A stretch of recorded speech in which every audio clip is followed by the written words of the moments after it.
এই গল্পটি হলো একটি সাধারণ নাপিতের। তার নাম ছিল চম্পকলাল।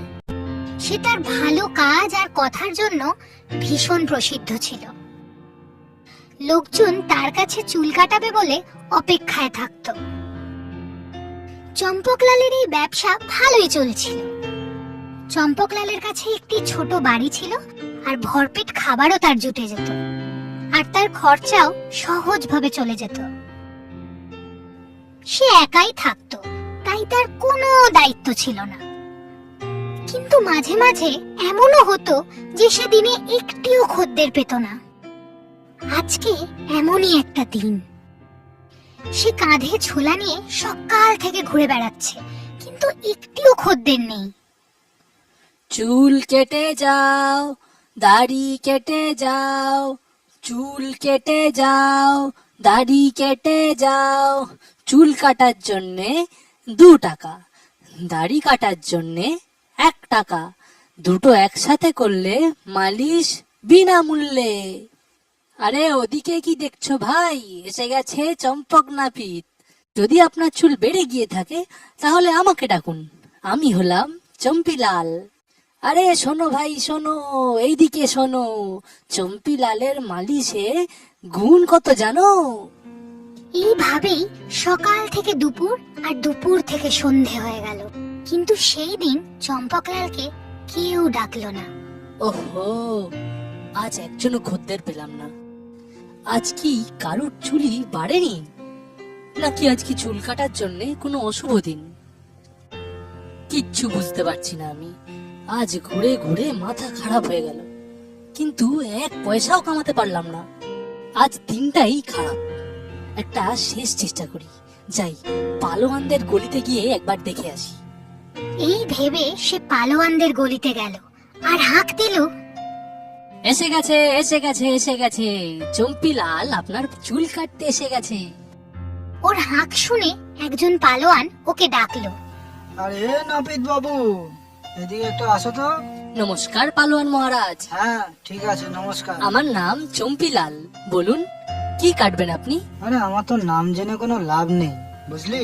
এই দেখ, আরে আমার গোঁপটা ছেড়ে আমার সব চুল কেটে দে, কিন্তু আমার গোপের যেন কিছু না হয়, বুঝলি? আপনি চিন্তা করবেন না মহারাজ, আমি আমার কাজে যথেষ্টই পারদর্শী। এমনি এমনি তো আমি নাম কামাইনি। আরে কথা তুই তো ভালোই বলিস, কিন্তু আমার কথাটা মাথায় রাখ। আমার গোপটা ছেড়ে তুই আমার দাড়ি ভালো করে কেটে দে, কিন্তু আমার গোপের যদি কিছু হয় তোকে আমি ছাড়বো না। চম্পকলাল পালোয়ানের দাড়ি কাটা শুরু করলো। অভ্যেস মতো সে দাড়ি কাটতে কাটতে গল্প করতে শুরু করলো। পালোয়ান তো তার কথায় কানই দিচ্ছিল না। চম্পকলাল তো তাও কথা বলে যাচ্ছে। মহারাজ, শুক্রবার লোক সচরাচর চুল কাটাতে চায় না, এর কারণটা কি? আরে এই শোন, আমি জানি না, তুই একটা কথা কান খুলে শুনে নে। আমার গোপের যদি কিছু হয় আমি তোকে ছাড়বো না, কিন্তু বুঝলি? জানেন না, কিন্তু আপনার তো জানা উচিত। আরে আমি জানবো কি করে? এই বেশি কথা বলিস না তো। আর আমার গোপের যদি কিছু হয় তোকে কিন্তু আমি ছাড়বো না, মনে রাখিস। আরে মহারাজ, আপনি নিশ্চিন্তে থাকুন, আপনার গোফে আমি কিচ্ছু করছি না। চম্পকলাল এইভাবেই এইদিক ওইদিকের কথা বলতে বলতে তার দাড়ি কাটতে থাকলো। এমনিতে তো সে ঠিকঠাকই কাজ করত, কিন্তু সেই দিন কি জানি কি হয়ে গেছিল। কথায় কথায় চম্পকলাল তার একদিকের গোপ কেটে ফেললো, আর গোপটাও পালোয়ানের কোলে গিয়েই পড়লো। কাটা গোপ দেখে পালোয়ান তো ক্ষেপে বুম, কান থেকে তার ধোঁয়া বেরোচ্ছিল। সেই কাটা গোপ তুলে সে চম্পকলালের দিকে গোল গোল করে তাকালো। চম্পকলাল তো ভীষণ ভয় পেয়ে গেল। সে তাড়াতাড়ি করে সব জিনিসপত্র তার ঝোলায় ঢোকালো, আর পালোয়ান ধরতে পারার আগেই সেখান থেকে সে পালালো। তুই আমার গোপ কেটে দিয়েছিস, এবার তোকে ছাড়বো না, বুঝলি? দাঁড়া দাঁড়া, তোকে আমি ধরছি এবার। চম্পকলাল আগে আগে দৌড়য়, আর তার পিছন পিছন পালোয়ানও ছুটছে। চম্পকলাল দৌড়ে একটা গাছে উঠে পড়ল। পালোয়ানের তো দৌড়ানোর অভ্যেসই ছিল না, তাই সে চম্পকলালকে গাছে উঠতেও দেখতে পেল না। অনেকক্ষণ ধরে এই দিক ওই দিক দেখে সে চম্পকলালকে খুঁজে না পেয়ে মনের দুঃখে চলে গেল। তাকে যেতে দেখি চম্পকলাল গাছ থেকে নেমে পড়ল। ও হে ভগবান, বেঁচে গেছি, একটুর জন্য বেঁচে গেছি। ও ক্লান্ত চম্পকলাল জঙ্গলের দিকে হাঁটতে থাকলো। সন্ধে নেমে এলো আর চারিপাশে অন্ধকার হয়ে গেছে। জঙ্গলের পথে একজন ব্যক্তি তাকে দেখলো আর বলল, আরে ভাই, এই এখন তুমি জঙ্গলে কেন যাচ্ছ? এখন জঙ্গল একদম নিরাপদ নয়। এক পয়সাও না কামাতে পেরে আর পালোয়ানের সেই ঘটনার জন্য চম্পকলাল খুবই বিরক্ত ছিল। তাই সে রেগে মেগে সেই লোকটির উপর চিৎকার করলো। আরে তোমার তাতে কি? আমার যেখানে ইচ্ছে আমি সেখানে যেতে পারি। আরে ভাই, এটা তোমার ভালোর জন্যই বলছিলাম। ভূতের সাথে বন্ধুত্ব করবে তো চাও? হ্যাঁ, আমি ভূতের সাথে বন্ধুত্ব করতে যাচ্ছি। এবার তুমি খুশি? তুমি যাও আর নিজের কাজ করো। আরে আজব লোক তো, লোকের ভালো করতে নেই। চম্পকলাল তার কথায় কোনো পাত্তাই দিল না আর সেখান থেকে জঙ্গলের দিকে চলে গেল। যেতে যেতে সে এক গাছের কাছে গিয়ে দাঁড়ালো। কিছুক্ষণ সেখানে সে আরাম করার কথা ভাবলো।